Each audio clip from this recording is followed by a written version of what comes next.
আরজিকর কাণ্ডের প্রতিবাদে গিয়ে আক্রান্ত হওয়ার অভিযোগ উঠে আসছে। তৃণমূল কাউন্সিলরের নেতৃত্বে হামলা হয়েছে এমনই অভিযোগ। দমদম পার্কের ভাইরাল হামলার ভিডিও, যদিও ভিডিওর সত্যতা যাচাই করেনি জি24 ঘন্টা। শুক্রবার দমদম পার্কে রাস্তায় অঙ্কনের মাধ্যমে প্রতিবাদ। কাউন্সিলর বিশ্বজিৎ প্রসাদের নেতৃত্বেই হামলার অভিযোগ। অভিযুক্ত বিশ্বজিৎ প্রসাদ দক্ষিণ দমদমের কাউন্সিলর। কথা বলবো, আমাদের সঙ্গে টেলিফোনে রয়েছেন প্রতিনিধি সৌমেন ভট্টাচার্য রয়েছেন আমাদের সঙ্গে। সৌমেন, প্রতিবাদ করতে যাওয়া এবং তার জেরেই এইভাবে হামলার মুখে পড়তে হলো, এই অভিযোগ উঠে আসছে। ঠিক কি হয়েছিল এবং তৃণমূল কাউন্সিলরের বিরুদ্ধে অভিযোগ, তিনিও বা কি বলছেন? দেখো, একদমই তাই।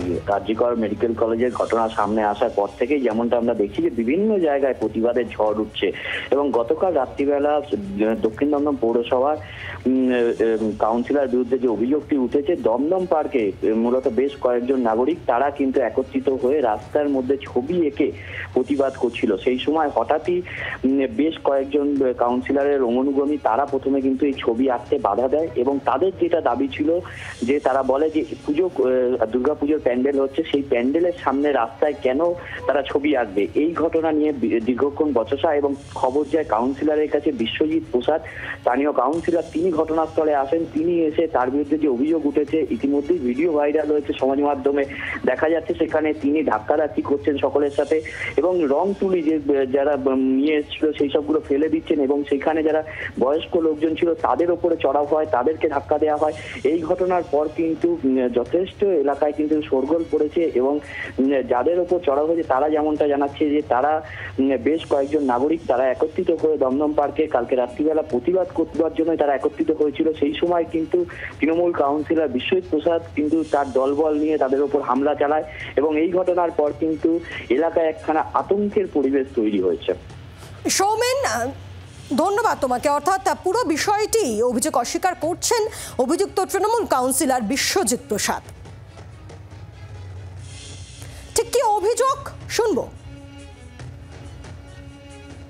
নাগরিক প্রতিবাদ যেরকম সব জায়গাতেই হচ্ছে, সেরকম ভাবে এখানে রাস্তায় স্লোগান লেখার একটা কর্মসূচি নেওয়া, যেরকম বিভিন্ন জায়গায় কিছু আঁকার মাধ্যমে, লেখার মাধ্যমে যুবক বৃন্দের কিছু সদস্য এবং তারপর একদম সরাসরি তরুণ দল পুজোর কর্ণধার এবং কাউন্সিলর বিশ্বজিৎ প্রসাদের নেতৃত্বে প্রায় 25-30 জনের যে তাদের যে ব্যাটালিয়ান হুলিগান ফোর্স, মানে তারা কম বেশি আমাদের পাড়ারই ছেলে, পাশের পাড়ার ছেলে, কিন্তু আজ ঘটনাচক্রে তারা হুলিগানে পরিণত হয়েছে।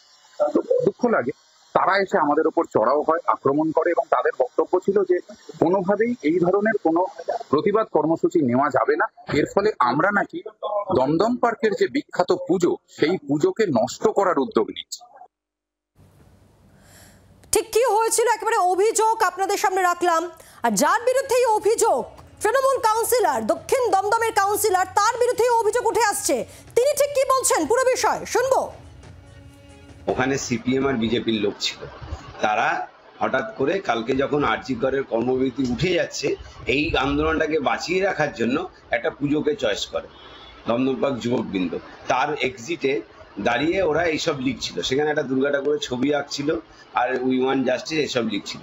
তখন যুবকবৃন্দ, দমদম পার্ক যুবকবৃন্দ ক্লাব থেকে সমস্ত সদস্য, সেক্রেটারি, প্রেসিডেন্ট সবাই যায়। তারা বলে তোমরা এখানে এটা লিখছো কেন, এখানে তো আমরা স্টল বাঁধি, এখানে ব্যানার হোর্ডিং গেট টেট বাঁধা হয়, আমাদের এক্সিট এটা লিখো না, তোমরা অন্য জায়গায় গিয়ে একটু দূরে লেখো। জনপ্রতিনিধি হিসাবে আমি যাবো না, আমি ক্লাবের সদস্য হতে যেতে পারি। আমি যখন গেছি তখন তাদেরকে বুঝিয়ে বাজিয়ে বলাতে তখন একটু বলা হয়েছে এটা কেন করছো, এখানে করো না, এখানে দুর্গা ঠাকুরের ছবি আঁকবে, এটাই ওদের বুঝিয়ে বাজিয়ে বলা হয়েছিল। ঠিক আছে। তারপরে সকাল থেকে শুনছি ওরা কোনো একটা ভিডিও করেছে, আমাদের কাছে প্রচুর এরকম ভিডিও আছে।